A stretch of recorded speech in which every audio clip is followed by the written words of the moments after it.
So now you know how to use template 5, where you not only would evidence or map out what actually was or is in a situation, but you could also envision or imagine or foresee how it could be in that same situation if you were experiencing it at a conducive level, dimensional level. So essentially, again,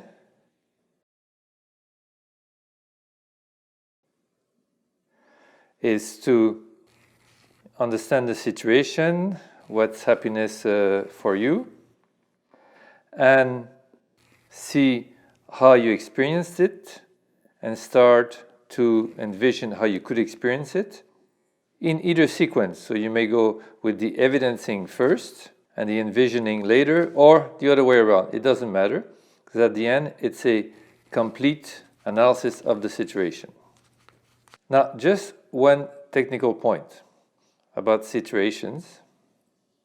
So with step 5, they're basically from any situation.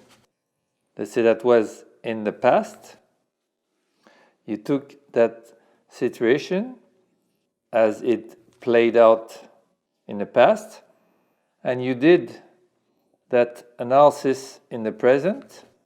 So you basically did a replay of the situation, and you did the C process to evidence and envision.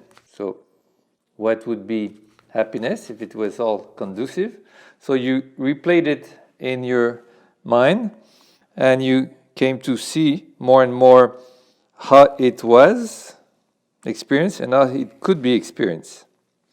So this technique leads to what we will learn during step 6, is that you can do a replay, or even what we can call a pre-play, is that you practice beforehand how the situation could be if it were conducive to happiness in your experience, and you pre-play it in view of, in the future, start to actually live it differently in real time.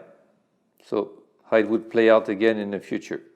So it's basically from played to replay the way it was, or all conducive to happiness, and do some practice or rehearsing, so the pre-play, again in the present, to be able to live it differently in the future, so in the way it will be played in the future.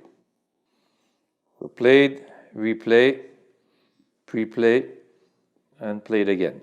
So that's how you can see how you've been and start to practice, and using techniques in step 6, so how you could experience it very differently from using techniques to transform from non-conducive to conducive.